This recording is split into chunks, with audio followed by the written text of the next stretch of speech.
신명기 4장 44절. 먼저 44절에서 49절까지 먼저 읽도록 하겠습니다. 모세가 이스라엘 자손에게 선포한 율법이 이러하니라. 이스라엘 자손이 애굽에서 나온 후에 증거하신 것과 규례와 법도를 모세가 선포하였으니 요단 동편 벳부올 맞은편 골짜기에서라. 이 땅은 헤스본에 거하는 아모리 족속의 왕 시온에게 속하였더니 모세와 이스라엘 자손이 애굽에서 나온 후에 그를 쳐서 멸하고 그 땅을 기업으로 얻었고 또 바산 옥의 땅을 얻었으니 그 두 사람은 아모리 족속의 왕으로서 요단 이편 해돋는 편에 거하였음이며 그 얻은 땅은 아르논 골짜기가에 아루엘로에서부터 시온산 곧 헤르몬 산까지요 요단 이편 곧 그 동편 온 아라바니 비스가 살록 아래 아라바의 바다까지니라. 먼저 이 부분을 잠깐 보고 넘어가도록 하겠습니다. 지금 읽은 이 부분은 이 모세가 이스라엘 백성들에게 설교하는 그 설교의 이제 두 번째 시작의 서론이라고 할 수 있는 그런 이제 부분입니다. 그러니까 이 신명기에는 이 기록된 말씀이 어떤 형식으로 되어 있는 것인가 하면은 모세가 가나안 땅을 앞두고 있는 이스라엘 백성들에게 이제 율법을 다시 한번 이제 강론해 주는 일종의 설교라고도 할 수 있고요.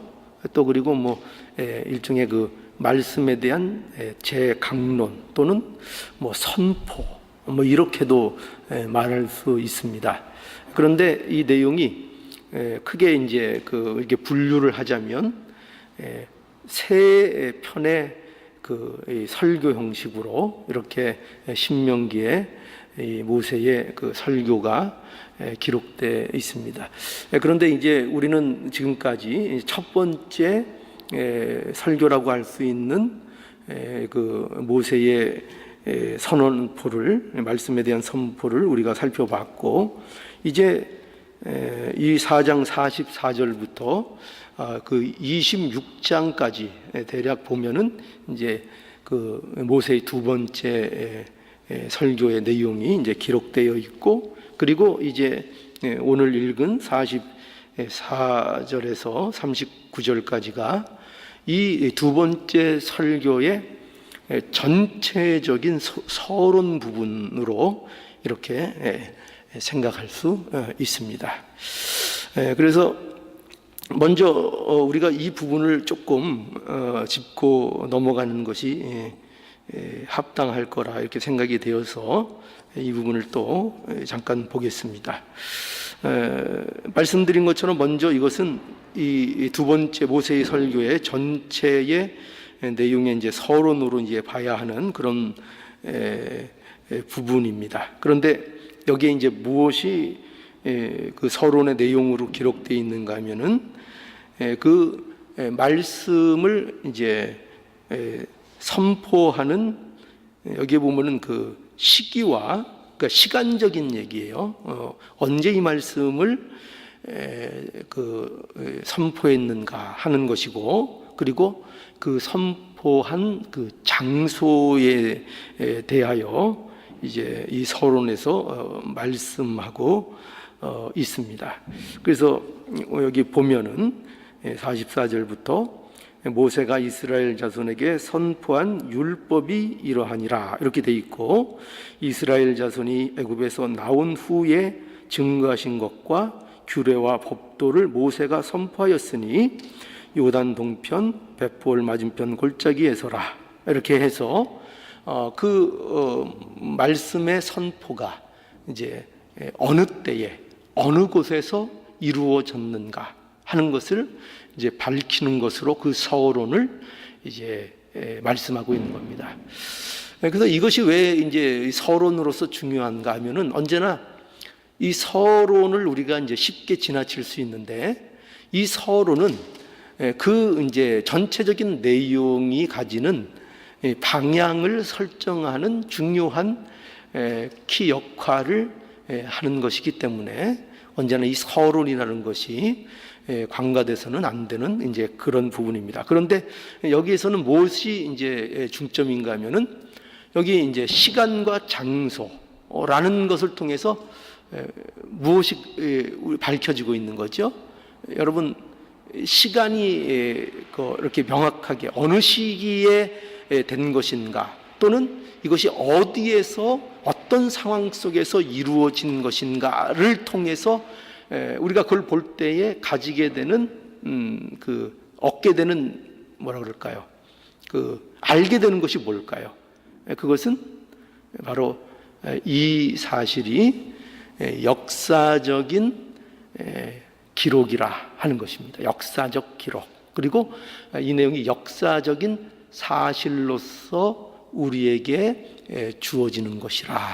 이렇게 먼저 알려주는 내용인 것입니다. 그러니까 하나님의 말씀, 또 이 모세를 통해서 이렇게 주어지는 이 내용은 이것이 하나님의 주어지는 말씀이라는 이 사실을 전제하지 않고는 이 내용들이 말이 안 되는 것이고, 그리고 그것을 우리가 들어야 될 하등의 이유도 없는 것이죠. 그래서 언제나 우리가 이 하나님의 말씀이 역사적인 사실로서 우리에게 주어졌다는 이 인식과 이것을 명확히 하고, 이것이 하나님의 말씀이라는 전제, 이것이 우리에게 주시는 하나님의 말씀이라 하는 것으로 이 말씀을 대해야 하는 것입니다. 그래서 우리는 이 역사적인 배경과 시간 속에서 이렇게 말씀을 주시는 것을 통해서 이러한 사실을 또한 명확하게 우리가 알 수 있죠. 뭐냐면 이스라엘에게 언제나 필요한 것은 하나님 말씀이라 하는 것이죠. 그죠? 지금 이 시기가 이스라엘에게 있어서 중대한 시기 아닙니까? 그러니까 이스라엘은 지금 이렇게 시간과 그 배경을 우리에게 서론으로서 알게 하는 것은 이스라엘이 지금 어떤 상황과 어떤 시기에 있는가라는 것을 우리에게 분명히 다시 한번 강조해서, 그래서 이스라엘에게 이러한 순간마다, 그러니까 이스라엘에게 있어서 이처럼 중요한 순간마다, 그죠? 이제 가나안을 앞두고 있고, 또 그전에는 뭐를 했죠? 또 헤스본 왕 시온을 쳐서 무찌르기도 했고, 바산 왕 옥을 쳐서 무찌른 이런 실제적인 전쟁을 지금 치러서 땅도 정복한 상태고, 이제 앞으로 가나안이라는 땅을 또 약속에 따라 들어가야 되는, 그래서 그러한 중요한 시점에 모세는 또 어떻게 해야 합니까? 모세는 그 가나안 땅에 함께 들어가는 것이 아니라 모세는 이제 그 자리를 떠나야 합니다. 이스라엘 백성들과 후손에게 맡겨야 합니다. 그러니 모세의 심정, 그들에게 무엇을 줘야 할까요? 그렇죠? 가장 중요한 게 뭐라고요? 말씀을, 그들에게 말씀을 주는 것이고, 그리고 그들이 이스라엘이 당하는 현실과 그 중대한 시기마다 이스라엘에게 있어서 가장 중요한 게 뭐냐? 그럼 말씀을 다시 듣고 그 말씀을 확인하는 일이야말로 이스라엘 백성들에게 가장 중대한 일인 것을 이제 이 서론, 역사적인 시기와 배경을 통해서 다시 한번 확인하고 있는 것입니다. 그래서 이게 왜 그렇게 생각할 수 있는가 하면요, 신명기 시작할 때 보면은 신명기 1장에 가보면은 이제 첫 번째로 모세가 또 설교를 시작할 때에 이 말씀을 그대로 반복을 한 거예요. 이미. 그러니까 지금 이 말씀은 여기에서뿐만 아니라 첫 번째 설교에서도 이 말씀이 공통적으로 서론으로 주어지고 그리고 말씀을 또 해나간다는 것입니다. 한번 볼까요? 신명기 1장에 한번 가보세요. 신명기 1장 1절 보세요. 여기에서도 보세요. 이는 모세가 요단 저편 숲 맞은편의 아라바 광야 곧 바란과 도벨과 라벤과 하세롯과 디사합 사이에서 이스라엘 무리에게 선포한 말씀이니라. 호렙산에서 세일산을 지나 가데스 바냐에까지 10하루길이었더라. 제40년 12월 그달 초일일에 모세가 이스라엘 자손에게 여호와께서 그들을 위하여 자기에게 주신 명령을 다 고하니 때는 모세가 헤스본에 거하는 아모리 왕 시온을 쳐 죽이고 에드레이에서 아스다롯에 거하는 바산한 옥을 쳐 죽인 후라. 똑같은 얘기죠, 그죠? 여기 서론과 똑같은 얘기가 강조돼서 뭐가 강조되고 있다고요? 이것이 언제 주어진 말씀인가, 그리고 어느 때 주어진 말씀인가라는 것이 강조되어서 그것이 그런 이스라엘의 그 절대적으로 중요한 순간마다 그걸 이게 전제하고 있는 거죠. 그 서론을. 그죠? 말씀을 주면서 그 서론을 전제해서 무엇을 결국 강조하는 거예요? 어디에서나 이스라엘 백성들에게 가장 시급하고 중요한 문제는 뭐다? 하나님 말씀을 기억하고 확인하는 것이다. 이거를 강조하고 있는 것입니다. 그래서 이것은 뭐 오늘날 우리에게 그대로 적용되는 거죠. 우리에게 있어서 우리가 구원을 이루어 나가는 것이 가장 우리 신앙인으로서의 현실 속에서 중요한 일 아닙니까? 그죠? 우리가 구원받은 자로서 우리가 또 우리의 삶을 어떤 삶을 살아야 되느냐 하면 우리는 두렵고 떨림으로 우리의 구원을 이루어 나가는 그 일을 해야 하는 것입니다. 그런데 그렇게 구원을 이루어 나가는 일에 있어서, 즉 신자로서 합당한 삶을 사는 것이 가장 중요한데, 거기에 있어서 가장 중요한 거, 언제나 성경이 뭘 얘기하고 있다고요? 말씀입니다. 말씀을 잊지 말라는 거죠. 그래서 말씀의 인도를 받아야 한다. 언제나 그것이 강조되고 있는 겁니다. 언제나 그것이. 그래서 하나님께서 우리 인생에 여러 가지 고난을 주시죠. 여러 가지 시험도 우리에게 옵니다. 그러니까 마치 이스라엘 백성들이 그 넘어야 할 중요한 순간들을 맞이하는 것처럼, 지금 이스라엘 민족에게 있어서도 이 순간이 얼마나 중요한 순간입니까? 그렇죠? 약속된 가나안 땅으로 들어가는 그 목전 앞에 지금 있는 거 아닙니까? 얼마나 중요한 순간입니까? 그럴 때마다 말씀이 그들에게 강조되고 그들에게 확인되었던 것처럼 우리에게 있어서도 우리의 삶에 어떤 고난, 어떤 시험, 여러 가지 일들이 많이 있을 수 있는데, 그렇다면 그 고난과 그 고비와 그 산들은 전부 다 우리에게 어떤 순간으로 주어진 것이냐 하면 그 순간마다 어떤 거죠? 그렇죠. 말씀, 하나님의 말씀을 다시 한번 확인하고 점검하고, 그 말씀이 무엇인가, 하나님께서 말씀을 통해서 과연 우리에게 무엇을 이루어 가시려고 하고, 내가 이 당하는 이 고난과 이 시험과 구원을 이루어 나가는 이 과정 속에서 어떤 말씀으로 우리에게 말씀해 주시는가, 그거에 대한 항상 뭐를 하려는 거예요? 항상 점검하고 그 말씀을 듣고 말씀을 통해서 그 순간들을 어떻게 하라고 이겨나가고 승리해 나가도록 이렇게 우리에게 말씀하고 있다는 것입니다. 그러니 여러분, 혹시 우리 현실 속에서 고난이 있죠? 혹시가 아니고 항상 고난이라는 문제가 따라오죠.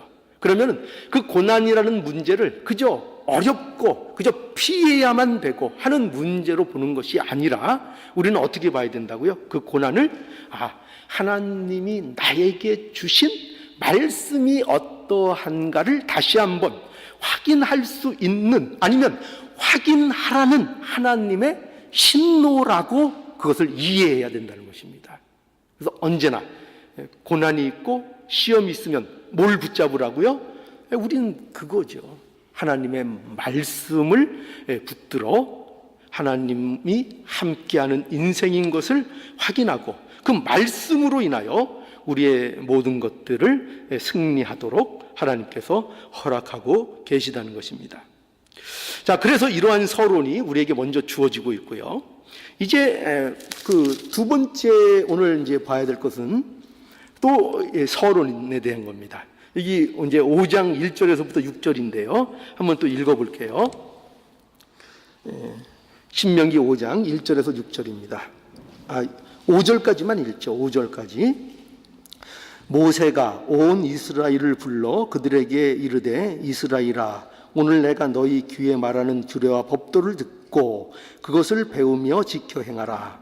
우리 하나님 여호와께서 호렙산에서 우리와 언약을 세우셨나니 이 언약은 여호와께서 우리 열조와 세우신 것이 아니요 오늘날 여기 살아있는 우리 곧 우리와 세우신 것이라.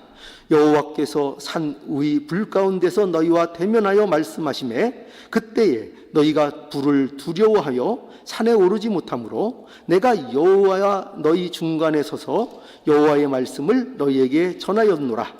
여호와께서 가라사대, 거기까지만 하죠. 그 다음에는 이제 본격적으로 이제 십계명을 다루게 되니까요.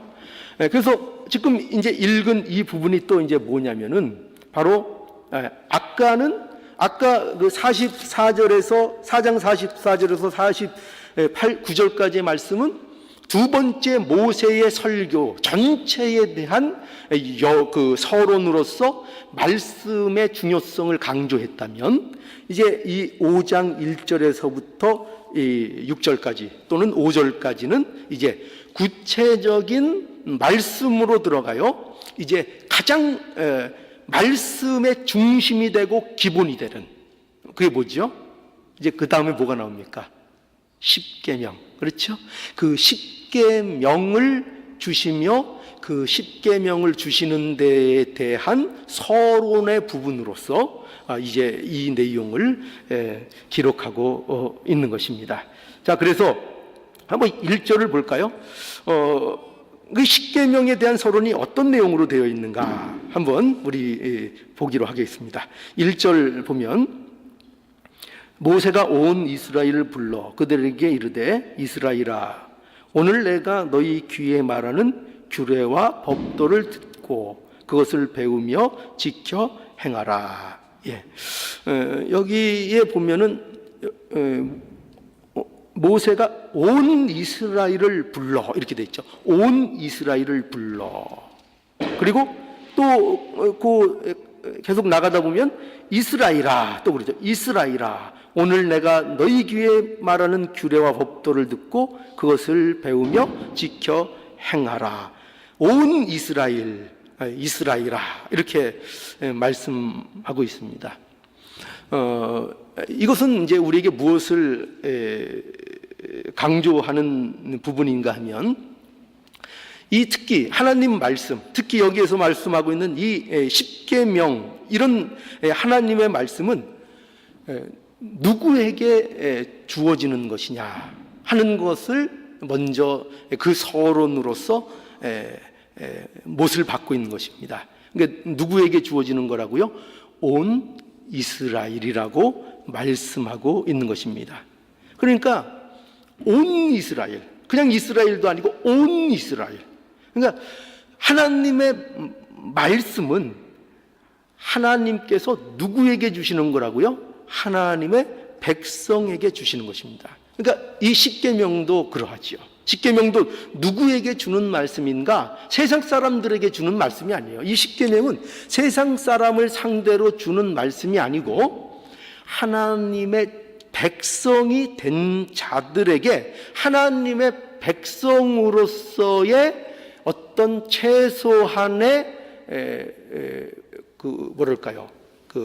규칙, 그들이 하나님의 백성이면은 머물러야 하는 어떤 울타리로서 십계명이라는 것을 우리에게 허락해 주신 것입니다. 그러니까 하나님의 백성은 누구나, 그렇죠, 누구나 하나님의 백성이면은 누구나 하나님 말씀 앞에 서야 하는 것입니다. 누구도 하나님의 백성이라고 하면서 하나님 말씀 앞에 서지 않아도 되는 사람이 있는가? 그거는 하나님 백성이 아니라는 거예요. 하나님 백성은 언제나 어디 앞에 서야 된다고요? 당연히 하나님 말씀 앞에 서야 한다 하는 것입니다. 그래서 이게 복이라는 거죠, 이게. 그러니까 뭐가 복이에요? 내가 지금 하나님께서 나에게 십계명이라는 것을 통해서 하나님의 뜻을 우리에게 말씀해 주시고 우리를 하나님의 백성으로서 대접하셔서 주시는 것이 뭐라고요? 그게 십계명인 거죠. 그러니까 오늘날 우리에게도 마찬가지죠. 하나님께서 이 많은 하나님의 말씀을 성경을 통해서 때에 따라 시에 따라 늘 우리에게 말씀해 주시고 간섭해 주시는 이유가 뭐예요? 상관이 없으면 그렇게 안 하죠. 나하고 상관이 없다, 관계가 없다 하면은 하나님의 말씀이 주어지지 않는 거죠. 그러니까 하나님의 말씀이 주어진다는 사실은 하나님께서 너희는 이것을 해야 한다, 이것을 해야 한다, 이것을 하면 안 된다라는 그 말씀을 우리에게 계속 주시는 것은 뭐 때문에 그렇다고요? 관계 때문에. 어떤 관계요? 하나님과 우리의 끊을래야 끊을 수 없는 예수 그리스도 안에서 형성된 그 회복된 그 관계가 전제되어서 언제나 우리에게 말씀 주신다는 거예요. 그러니 말씀을 받는다는 자체가 얼마나 복입니까? 그렇죠? 그거는 귀찮은 게 아니죠. 우리가 세상적인 가정에서도요, 아이들은 부모의 간섭을 귀찮아하지만 그러나 아이들에게 있어서 부모가 간섭하고 부모가 무엇을 자꾸 말해준다는 것처럼 그건 복된 것은 없는 거예요. 그렇죠? 그런데 철없는 애들이 어떻게 하죠? 철없는 애들이 난 엄마 아빠가 없었으면 좋겠어. 왜? 잔소리를 얼마나 하는지. 그런데 그 아이가 성장하고 자라고 교육하는 데 있어서 가장 필요한 게 뭐죠? 잔소리죠. 잔소리. 그렇죠? 여러분, 잔소리로 크는 거예요. 애들은 사실은 잔소리로. 우리가 먹을 때, 우리가 음식을 먹을 때도 나가서 외식으로 우리가 생활하는 거 아니잖아요. 그죠? 멋진 거. 외식은 가끔 해야 이제 빛이 나는 거죠. 언제나 집에서 먹는 건 뭐죠? 맨날 그 밥 먹는 거죠. 그죠? 우리 은혜처럼 맨날 계란 후라이에 밥. 그거 맨날 먹고, 그거 먹고 큰 거예요. 그거 먹고. 실제로 그거 먹고 큰 거예요. 그러니까 실제로 우리가 크고 성장하고 하는 것은 하나님의 말씀으로 성장하고 우리가 크는데 철이 없으면 그걸 어떻게 한다고요? 귀찮게 생각하고 하나님이 간섭하는 것 같고 그것을 싫다고 느낀다는 거죠. 그러나 분명히 알아야 된다는 거죠. 하나님의 말씀이 주어지는 것이 복이라. 우리의 인생에서 이것이 복이라는 것입니다. 그래서 우리가 이 십계명을 대하는 이 서론에 있어서 먼저 이것을 분명히 해야 한다는 것입니다. 하나님께서 우리에게 이렇게 십계명을 통해서 말씀을 우리에게 주시는 것은 우리가 하나님의 백성인 까닭이고 그것이 우리에게 복이 되기 때문에 우리에게 말씀하시고 순종할 것을 우리에게 요구하고 계시다 하는 것을 분명히 이해하고 우리가 그 하나님의 말씀을 주신 심정을 분명히 이해할 수 있어야 한다 하는 것입니다. 그것이 하나님의 계명을 바라보는 우리의 시각이 되어야 하는 것입니다. 자, 그래서 이렇게 말씀을 주시고 그 말씀에 대해서 어떻게 또 말씀하시고 계신가 하면은 1절에 보면 이스라엘아 오늘 내가 너희 귀에 말하는 규례와 법도를 거기 보면 어떻게 하라고요? 듣고 그것을 배우며 그것을 지켜 행하라. 이렇게 말씀하고 있죠. 그러니까 이것은 무엇을 강조하고 있는 건가 하면은 온 이스라엘은 말씀에 대한 책임과 의무가 있다는 거예요. 책임과. 어떤 책임과 의무? 그 말씀을 듣고, 여기 듣는다는 것은, 여기 듣는다는 이 표현은 그저 귀로만 듣는다는 개념이 아니라 순종이라는 뜻이 함께 있는 거예요. 우리가 그냥 여기 듣고 그러면 듣기만 하면 되나 보다, 이게 아니라 듣는다. 언제나 하나님의 말씀을 듣는다는 것은 그것은 순종을 전제로 하는 거예요. 순종을. 그죠? 그러니까 우리는 말씀을 듣고 그것을 배우며 그것을 지켜 행하라 라고 해서 우리에게 책임이 있다. 신자에게는 뭐가 있다고요? 말씀을 지키고 말씀을 순종할 의무와 책임이 있다 하는 것을 분명히 알아야 한다는 것입니다. 자, 그래서 2절과 3절을 계속 한번 보죠.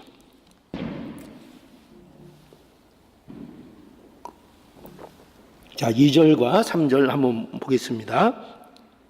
우리 하나님 여호와께서 호렙산에서 우리와 언약을 세우셨나니 이 언약은 여호와께서 우리 열조와 세우신 것이 아니요 오늘날 여기 살아있는 우리 곧 우리와 세우신 것이라. 예. 여기에 보면은 그 어떤 사실이 강조되어 있죠. 뭐가 강조되어 있는 것 같습니까? 여기 보면 계속 어떻게 보면은 지나칠 정도로 여러 번 등장하는 단어가 있어요. 그게 뭡니까? 우리라는 거예요. 우리, 그죠? 우리가 계속 나와요. 우리 하나님 여호와께서 호렙산에서 우리와 언약을 세우셨나니 이 언약은 여호와께서 우리 열조와 세우신 것이 아니요 오늘날 여기 살아있는 우리 곧 우리와 세우신 것이라. 이렇게 강조되고 있죠. 여기에서 이 말하는 이 말씀은요, 모세는 이걸 강조하고 있어요. 하나님의 언약이 오늘날 여기 살아있는 우리, 그러니까 여기에서 말하는 우리는 누굴 얘기할까요? 출애굽해서 나온 2세대를 얘기하는 거죠. 그죠? 1세대는 어떻게 됐어요? 광야에서 다 쓰러져 죽었어요. 그러니까 2세대를 얘기하는 것인데 지금 이 하나님의 언약을 어떻게 지금 모세가 그 2세대들에게 얘기하고 있는가 하면은 이 하나님의 언약은 너희 선조들에게 한 것이 아니라 바로 여기 살아있는 바로 우리에게 세우신 언약이다. 이렇게 말씀함으로 인해서 뭐를 강조하고 있는 거예요? 뭐가 강조되고 있는 거죠? 이것이 지금 말씀이, 이 하나님이 주어진 이 말씀이 그냥 과거의 선조들에게만 해당되고, 그래서 지금 우리에게는 상관이 없는 것이 아니라 지금 바로 우리에게 그 말씀을 듣고 순종할 책임과 의무가 있다는 것을 이제 강조하고 있는 것입니다. 그걸 강조하고 있는 거예요. 그러니까 너희가 목도한 그 모든 일을 통해서 너희는 무엇을 해야 되는가 하면은 그것을 본 것으로만 그치는 것이 아니라 출애굽이나 광야에서의 그 지나온 역사나 기적이나 이런 것들을 2세대로서 그저 목도하고 그런 일들이 있었나 보다로 끝나는 것이 아니라 지금 너희가 처해 있는 현실 속에서 내가 그 모든 말씀들이 지금 이 현실에 대한 말씀으로 우리에게 주신 것이라 하는 것을 분명히 알아서 뭘 해야 된다는 거예요. 너희가 이 말씀에 대한 책임과 의무를 가져야 된다는 거예요. 너희들이 이 말씀을 지키고 이 말씀을 순종해서 너희뿐만 아니라 너희의 후손에게까지 하나님의 말씀이 전해지고 증거되고 너희가 하나님의 말씀에 순종함으로 말미암아 그 순종한 일들의 영향이 너희 후손들에게까지 미치게 하는 그 일의 책임을 오늘날 이 말씀을 듣는 지금 현재의 너희들에게 이 책임과 의무가 있다. 이렇게 말씀하고 있는 것입니다. 여러분, 이것이 우리에게 오늘 주시는 중요한 말씀이죠. 그죠? 우리에게 하나님의 말씀을 순종해야 될 책임과 의무가 있다는 것입니다. 왜냐하면 이 하나님의 말씀은 전부 다 누구에게 준 것이냐? 바로 지금 이 이스라엘 백성들에게 준 것이라는 거예요. 지금 이것을 통해서 뭘 얘기? 지금 나, 그죠? 나. 지금 이 순간에 나에게 주시는 하나님의 말씀이라. 그리고 그 말씀에 대한 우리가 뭐가 있다는 거예요? 책임과 의무가 있다는 것을 분명하게 말씀하고 있는 겁니다. 왜요? 자녀이기 때문입니다. 그래서 여러분, 이것을 그 다음 장에 가보면 어떻게 이렇게 설명하고 있는가 하면은 그 6장 4절을 한번 볼까요? 뭐 이거는 우리가 앞만 봐도 부족함이 없습니다. 신명기의 핵심이라고 볼 수 있는데 6장 4절 이스라엘아 들으라. 우리 하나님 여호와는 오직 하나인 여호와시니 너희는 마음을 다하고 성품을 다하고 힘을 다하여 내 하나님 여호와를 사랑하라. 오늘날 내가 내게 명하는 이 말씀을 너는 마음에 새기고 내 자녀에게 부지런히 가르치며 집에 앉았을 때이든지 길에 행할 때이든지 누웠을 때이든지 일어날 때이든지 이 말씀을 강론할 것이며 너는 또 그것을 내 손목에 매어 기호로 삼으며 내 위간에 붙여 표를 삼고 또 내 집 문설주와 바깥문에 기록할지니라. 이것이 뭐예요? 이것이 바로 우리가 해야 될 책임과 의무라는 것입니다. 뭐를 가르치라고요? 하나님 말씀이요. 하나님 말씀을 통해서 어떤 태도를 가르치라고요? 너희는 마음을 다하고 성품을 다하고 힘을 다하여 내 하나님 여호와를 사랑하라 하는 이 신자의 이 의치, 이것을 말씀을 통해서 누구들에게? 그 자녀들에게, 그 후손들에게 가르칠 책임과 의무가 있다라고 말씀하고 있는 겁니다. 그러면서 그걸 어떤 식으로 하라고요? 말씀을 마음에 새기고 자녀들에게 그것을 부지런히 가르치고 이 말씀을 강론하고 또 어디다가 손목에다 매어 기호를 삼고 또 미간에 붙여서 삼고 내 집 문설주와 바깥문에 기록하라. 이게 무슨 말이에요? 이게 다 뭘 얘기하는 거죠? 한마디로 얘기하면 이게 다 뭐예요? 여러 가지로 설명이 되지만 이 말씀들은 다 뭐를 얘기하는 거예요? 말씀에 대한 책임과 의무를 가지고 그 말씀을 너희들의 삶 속에서 이 말씀으로 살아가는 그 모습을 보이라는 거예요. 그러니까 우리가 자녀들을 가르치거나 말씀에 대한 책임과 의무는 단지 입으로 말씀을 가르치고 지식적으로만 가르치는 데 한정되는 것이 아니라 중요한 게 뭐라는 거예요?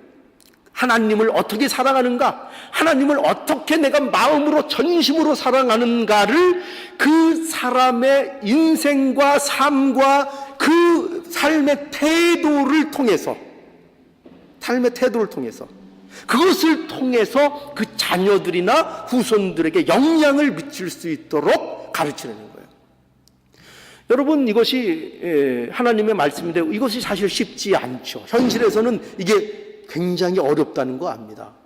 우리는 하려고 하지만 우리는 기껏해야 어떤 그 교회에서 많이 할 수 있는 종교적인 모습으로밖에는 우리의 신앙의 모습을 보이질 못합니다. 그렇죠? 우리가 자녀들이 우리를 보는 신앙의 모습이라는 것은 단지 이런 겁니다. 주일날 교회 나가는 거, 또 더 열심히 하는 분은 수요일날 나가고, 더 열심히 하는 부분은 새벽 기도에 나가고, 그리고 또 헌금을 내고, 또 식사할 때 함께 기도를 하고, 또 더 훌륭하신 분들은 가정 예배도 드리고, 굉장히 훌륭한 것들이죠. 그러나 정말 중요한 건 뭐냐면요. 중요한 건 뭐냐면 그 외의 영역입니다. 그 외의 영역. 그 외의 영역에서 과연 하나님의 사람으로서 복음을 담은 자로서 부모들이 살아가고 있는가? 입으로 하나님은 얘기하지 않을지라도, 입으로 예수님을 얘기하지 않고 식사 시간에 꼭 눈을 감고 기도하지는 않을지라도, 그렇다고 기도 안 해도 된다는 얘기 아니에요. 제가 말씀드리는 것은 그 부모의 신앙이라는 모습이 꼭 그런 어떤 종교적인 행태를 취해야만 부모가 믿는 것이구나라고 아는 수준의 정도면 안 된다 이겁니다. 안 된다 이겁니다. 그게 아니라 그의 그 밖의 영역에서, 삶 속에서, 부부관계 속에서, 자녀들과의 대화 속에서, 또는 직장 속에서, 세상에서 사람들을 만나는 태도와 그 자세와 생각과 이런 모습 속에서, 여기에서 하나님 자녀다운 그 인격과 모습이 보여지는 것으로, 그것으로 살라는 것입니다. 그것이 이런 말씀인 거예요. 말씀을 생활에서 구체화시키는 거예요. 이런 태도,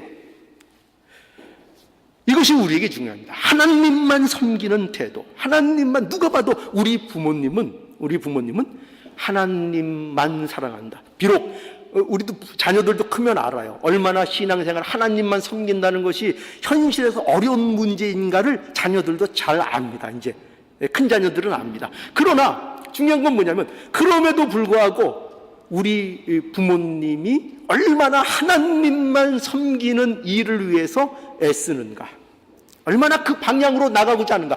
비록 현실에서 실수도 많고 부족한 것도 많고, 때로는 아버지가 화도 내고 어쩔 때는 험한 모습을 보인다 하더라도, 그래도 그 아버지가 정말 하나님만 섬기는 그 진실된 태도와 모습을 가지고 있다면 자녀들도 그 정도는 눈치를 채죠. 그죠?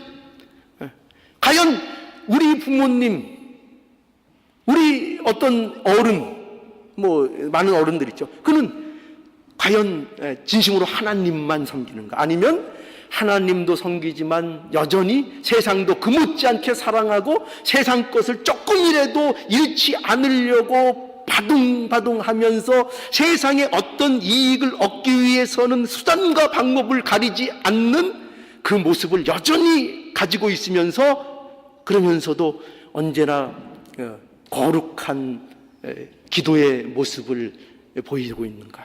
그런 건 자녀들이 이제 다 눈치를 채죠. 그죠? 다 눈치를 챕니다. 그러니까요, 이것이 얼마나 우리가 중요한 건지 모릅니다. 하나님을 섬기는 그 태도. 그래서 말씀에 대한 책임이 먼저 나에게 있다는 걸 알아야 됩니다. 누구를 향해서요? 지금 먼저 이 말씀을 통해서는 자녀들에게 대한 적용을 했죠. 자녀들을 위해서 내가 먼저 말씀에 순종할 책임과 의무가 있습니다. 내가 그렇게 해야 합니다. 내가 먼저 은혜를 받은 어른으로서, 그렇죠? 그 말씀에 대해서 순종하고 책임지고 그 말씀에 복종하고 순종하는 그 모습이 우리에게 있어야 됩니다. 하나님만 사랑하고 하나님만 섬기는 그 삶의 태도가 나타나야 하는 것입니다. 그리고 이웃과 형제들에게도 마찬가지죠. 그렇죠? 이웃과 형제들을 위해서도 내가 먼저 말씀대로 살아야 될 책임과 의무가 있는 것입니다. 이걸 기억할 수 있기를 바랍니다. 내가 먼저 은혜 받은 자로서 말씀을 순종하는 모습을 우리가 보여야 할 것입니다. 굉장히 어렵죠. 자녀들보다 또 다른 의미에서 어렵죠. 우리 형제, 친형제가 될 수도 있고요. 형제, 또 내 같이 신앙생활하는 어떤 이웃과 또 성도일 수도 있고요. 그런 자들에게 뭐를 먼저 보여야 될 책임과 의무가 있다고요? 하나님의 말씀을 내가 어떻게 보면 먼저 아는 자일 수도 있고, 또 어떤 그는 아직 경험하지 못한 하나님의 은혜를 내가 삶 속에서 내가 맛보할 수도 있고, 그런 것들을 가진 자로서 나에게는 어떤 책임이 있다고요?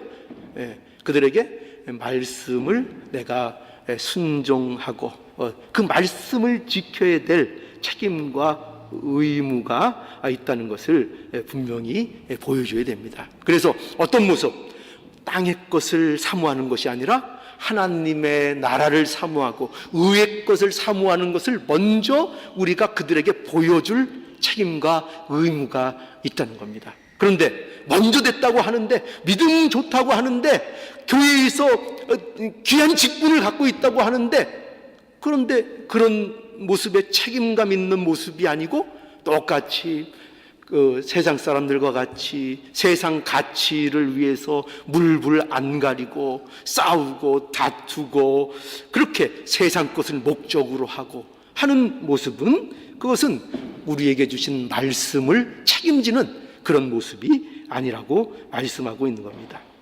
그러니 여러분, 우리가 하나님께서 우리에게 말씀을 주셨습니다. 그죠? 우리에게 귀한 하나님의 말씀을 주셨고, 특별히 십계명이라는 또 귀한 하나님의 명령을 우리들에게 예수 그리스도 안에서 허락해 주셨습니다. 그렇다면 우리는 이 말씀의 책임과 의무를 가지고 이 말씀을 순종하여 우리의 이 말씀 안에서의 복됨과 풍요로움을 우리 자녀들이나 이웃이나 형제들에게 보여주는 그 사명을 감당할 수 있기를 바랍니다. 여러분, 성경에서 게으르지 말라 이런 말씀 많이 하잖아요. 그죠? 자문에 특히 게으르지 말라 이 말 많이 하는데, 그 게으름은 우리가 그냥 도덕적으로 받아들이면 어떤 일을 게을리 하는 것이라고 이렇게 얘기할 수 있지만, 왜 자꾸 성경에서 게으름의 문제에서 얘기하는가?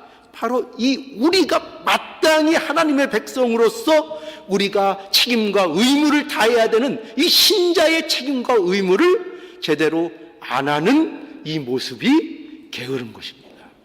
이것이 게으른 것입니다. 이 게으름을 경계해야 할 것입니다. 나태함을 경계해야 될 것입니다. 이 나태함과 이 게으름은 누구에게 영향을 미친다고요? 자녀들에게, 그리고 후손들에게 영향을 미치는 것입니다. 그래서 십계명에 보면은 3, 4대까지라는 게 나오죠. 복은 1000대까지인데, 악한 그 어떤 부모의 영향이 3, 4대. 그러니까 3, 4대까지를 보세요. 3, 4대까지라면은 한 가족 안에서 실제로 볼 수 있는 세대예요. 그죠? 보통 우리가 손자까지 사는 세대가 많죠. 조금 더 가면은 그 밑에까지 3, 4대. 3, 4대 뭐냐면 그 부모의 행동을 직접 볼 수 있는 한 개의 세대인 것입니다. 그러니 그 악한 영향이 어떻게 간다고요? 그 자녀에게 미칠 수 있다는 거예요. 그 자녀에게. 그러므로 어떻게 하라고요?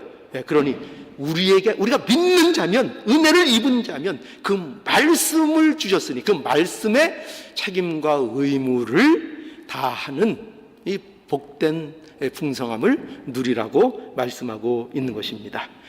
신자에게도 뭐가 있다고요? 구원받았으니까 그저 아무렇게 살아도 된다고요? 신자에게는 말씀을 통한 또한 책임과 의무, 하나님의 백성에게만 주어지는 책임과 의무가 있다는 것을 분명히 아시고 이 책임과 의무에 게으르하지 않는, 나태하지 않는 저와 여러분들의 부지런한 신앙생활이 되기를 바랍니다.